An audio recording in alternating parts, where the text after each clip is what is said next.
Austin and Poppy, written by Gregory Husby, read by Gregory Husby, and illustrations by Gillian Husby. The weight felt good on his back. The new shoes still fit well, he could tell, as he climbed hoof by hoof up the narrow trail. As he always did, once they had reached the summit, Mr. Johnson pulled the reins left, turned them both around, and took one last look at home. The green grass in the valley, the little house Mr. Johnson had built with the help of Austin. He loved where he lived. Both of them did. Then the reins would gently pull left again, and they were on their way. This was most certainly Austin's favorite day of the month.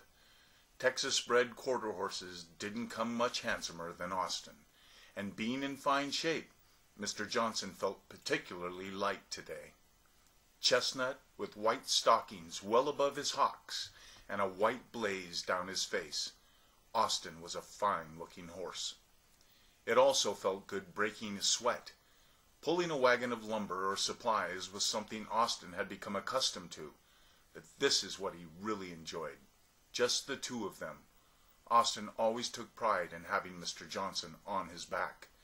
This time tomorrow they'd be in Shamrock. That meant the general store, which meant a peppermint stick. Mr. Johnson had always been nice like that to Austin. They were friends.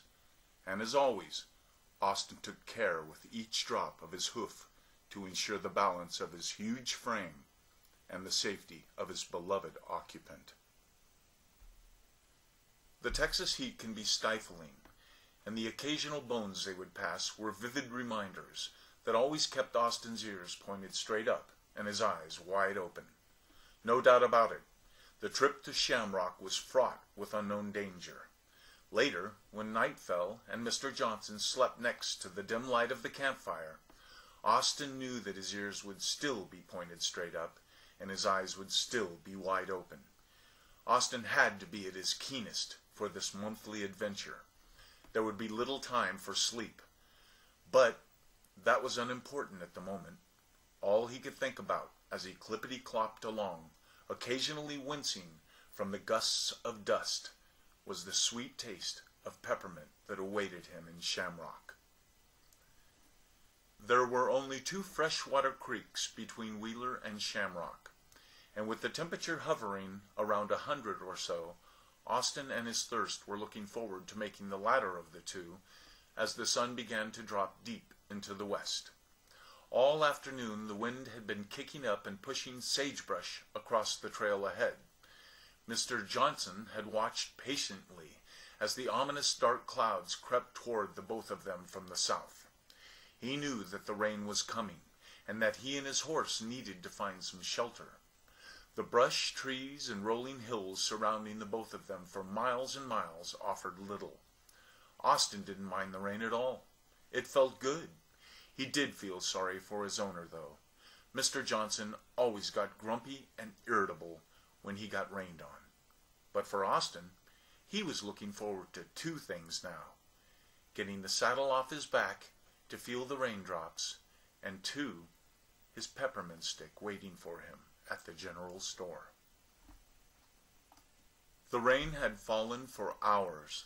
It fell thick and heavy on his back. Austin was soaked to the bone. He could barely see Mr. Johnson huddled beneath a dried-out old tree, covering himself with his bedding tarp. Off in the distance, the clapping sound of thunder from all sides had been following streaks of light shooting across the sky.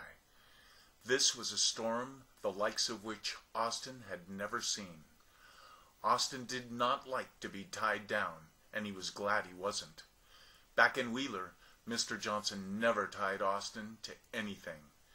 The large grassy pasture next to the porch, the gentle running creek that he drinks from behind the house, Austin truly wished he were at home right now. The heat seared down his side, and the white light was blinding. Like the sound of a cracking whip, Austin shot sideways, slamming to the ground.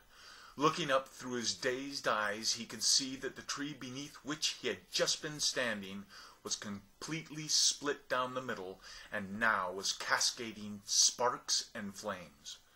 Lying in the mud, Austin could feel a deep pain in his side from where he had landed. He was terrified. The pounding in his ears was nearly deafening. Austin got to his four hooves, and his powerful hindquarters bolted him forward. He was fast, and all his mind was telling him was to get away. The darkness and the rain blinded him as the brush ripped across his face, running nearly full speed for what seemed an endless time. His eyes danced back and forth, judging distances of trees and boulders that were but flashes racing by both sides.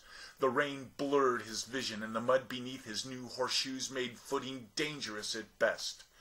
Austin's senses had come to life. When Austin finally stopped and turned to look back, his enormous heart was pounding. His breath was rapid and his hocks were shaking. He lowered his head and shook the sweat and rain from his back. Mr. Johnson had been at least 2 trees away from the lightning strike at the camp, and was most certainly safe, but was probably looking for his horse about now. Austin had run about 2 miles from camp. His inherent speed had him now lost, and he was fearful. This was unfamiliar terrain to him. There were other predators about. He had to find Mr. Johnson. As the sun began to rise in the eastern sky, the one thing Austin knew was that Shamrock was in the south.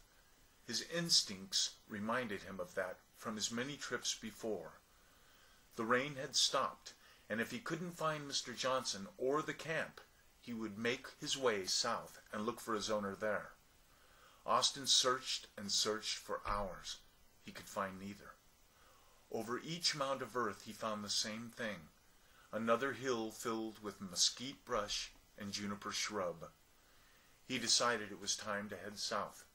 The sun was overhead and the heat blanketed his broad back. All the puddles from the rainstorm had dried up. So off he set in hopes of finding a stream to drink from on his way to Shamrock. Many hours had passed. The sun was sinking low behind Austin as the shadows grew thick. He had to decide if he would travel on through the night or wait until morning to continue. Night travel is dangerous, he thought. Even though Austin was an enormous stallion, he knew he could become prey if not careful. His eyes and ears were on full alert as he walked.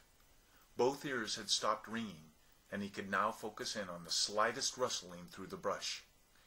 He would move on until dark, and stand motionless throughout the night until the first beams of morning light. Austin knew it would be a long night as he walked along. It was his right ear that first detected the sound. His nose could immediately smell it. Water. He quickened his pace cautiously. Where there is water, there is the possibility of meeting some not-so-friendly critters that may be thirsty also.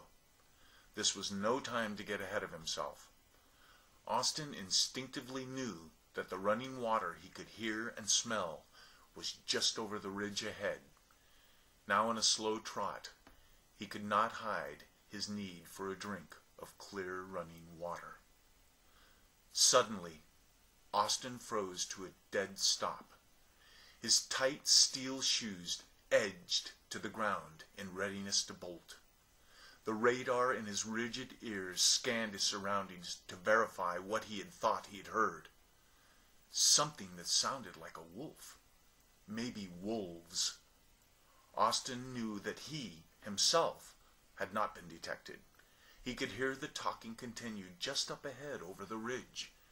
There were 4 wolves, Austin determined, each taking their turn snarling, saying whatever wolves say. The 5th voice he could not make out. As Austin quietly edged forward and raised his head to peek over the ridge and down into the wash, he could see quite clearly what in fact was going on. Down in a gully corner, 4 wolves stood surrounding a very old goat. It was obvious that the goat didn't stand a chance.